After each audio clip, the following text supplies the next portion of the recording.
1 Timothée, chapitre 1. Adresse et salutations.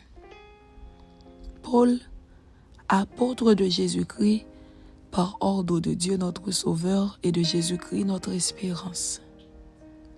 À Timothée, mon enfant légitime à la foi, que la grâce, la miséricorde et la paix te soient données de la part de Dieu le Père et de Jésus-Christ notre Seigneur.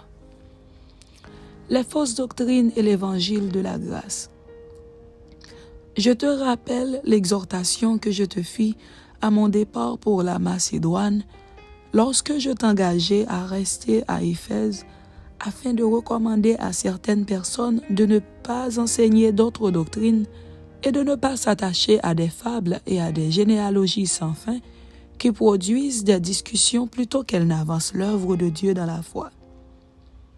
Le but du commandement, c'est une charité venant d'un cœur pur, d'une bonne conscience et d'une foi sincère. Quelques-uns, s'étant détournés de ces choses, se sont égarés dans de vains discours. Ils veulent être docteurs de la loi, et ils ne comprennent ni ce qu'ils disent, ni ce qu'ils affirment. Nous n'ignorons pas que la loi est bonne, pourvu qu'on en fasse un usage légitime, sachant bien que la loi n'est pas faite pour le juste, mais pour les méchants et les rebelles, les impies et les pécheurs, les irréligieux et les profanes, les parricides, les meurtriers, les impudiques, les infâmes, les voleurs d'hommes, les menteurs, les parjures, et tout ce qui est contraire à la saine doctrine. Conformément à l'évangile de la gloire du Dieu bienheureux, évangile qui m'a été confié. Je rends grâce à celui qui m'a fortifié, à Jésus-Christ notre Seigneur, de ce qu'il m'a jugé fidèle, en m'établissant dans le ministère, moi qui étais auparavant un blasphémateur, un persécuteur, un homme violent. Mais j'ai obtenu miséricorde parce que j'agissais par ignorance dans l'incrédulité. Et la grâce de notre Seigneur a surabondé avec la foi et la charité qui est en Jésus-Christ. C'est une parole certaine et entièrement digne d'être reçue, que Jésus-Christ est venu dans le monde pour sauver les pécheurs, dont je suis le premier. Mais j'ai obtenu miséricorde afin que Jésus-Christ fît voir en moi, le premier, toute sa longanimité, pour que je servisse d'exemple à ceux qui croiraient en lui pour la vie éternelle. Au roi des siècles, immortel, invisible, seul Dieu, soit honneur et gloire au siècle des siècles.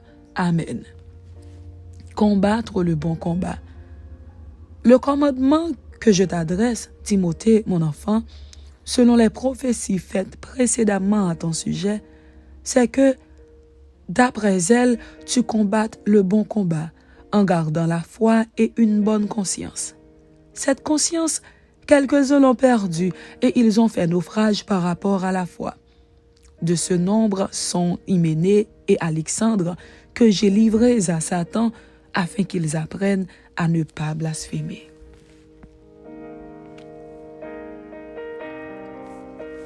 « 1 Timothée, chapitre 2. La prière pour tous. J'exhorte donc, avant toute chose, à faire des prières, des supplications, des requêtes, des actions de grâce pour tous les hommes, pour les rois et pour tous ceux qui sont élevés en dignité, afin que nous menions une vie paisible et tranquille, en toute piété et honnêteté. Cela est bon et agréable devant Dieu notre Sauveur, qui veut que tous les hommes soient sauvés et parviennent à la connaissance de la vérité. Car il y a un seul Dieu et aussi un seul médiateur entre Dieu et les hommes, Jésus-Christ homme, qui s'est donné lui-même en rançon pour tous.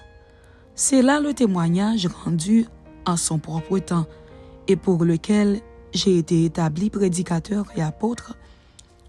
Je dis la vérité, je ne mens pas, chargé d'instruire les païens dans la foi et la vérité.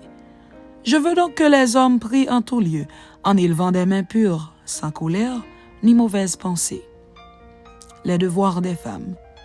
Je veux aussi que les femmes, vêtues d'une manière décente, avec pudeur et modestie, ne se parent ni de tresses, ni d'or, ni de perles, ni d'habits somptueux, mais qu'elles se parent de bonnes œuvres, comme il convient à des femmes qui font profession de servir Dieu. Que la femme écoute l'instruction en silence, avec une entière soumission. Je ne permets pas à la femme d'enseigner, ni de prendre de l'autorité sur l'homme, mais elle doit demeurer dans le silence. Car Adam a été formé le premier, Ève ensuite. Et ce n'est pas Adam qui a été séduit, c'est la femme qui, séduite, s'est rendue coupable de transgression.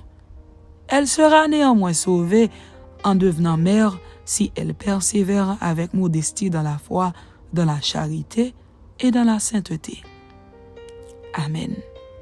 C'était 1 Timothée chapitre 1 et 1 Timothée chapitre 2. Que Dieu vous bénisse. Amen.